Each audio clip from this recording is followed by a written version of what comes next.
আসসালামু আলাইকুম।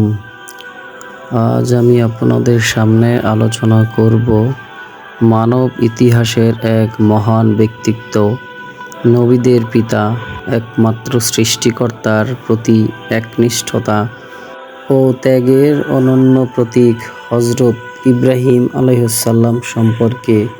হযরত ইব্রাহিম আলাইহিসসালাম জন্মগ্রহণ করেন প্রাচীনকালের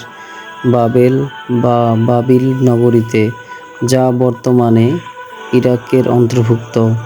তিনি এমন এক পরিবারে জন্মগ্রহণ করেন যেখানে মূর্তি পূজা ছিল স্বাভাবিক, এমনকি তার পিতা আজর নিজেই মূর্তি বানাতেন এবং সেগুলো বিক্রি করতেন। কিন্তু ইব্রাহিম আলাইহিসসালাম ছিলেন সত্য সন্ধানী ও যুক্তিবাদী।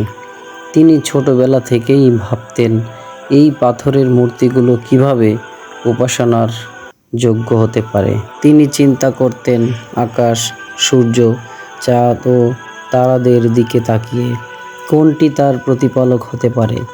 কিন্তু প্রতিটি অস্ত যেতে দেখে তিনি উপলব্ধি করেন এগুলো সৃষ্ট, সুতরাং এগুলো তার প্রভু হতে পারে না। তিনি ঘোষণা করেন, আমি একমাত্র সৃষ্টিকর্তা, আসমান ও জমিনের সৃষ্টিকর্তা আল্লাহরই উপাসনা করব।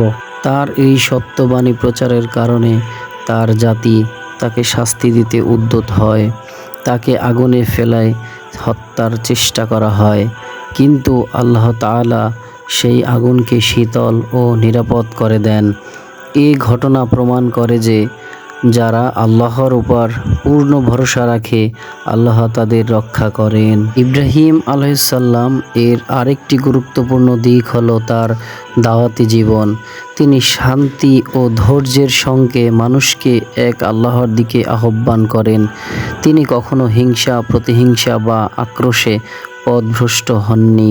তার দাওয়াতি চেতনা আমাদের জন্য বড় অনুপ্রেরণা।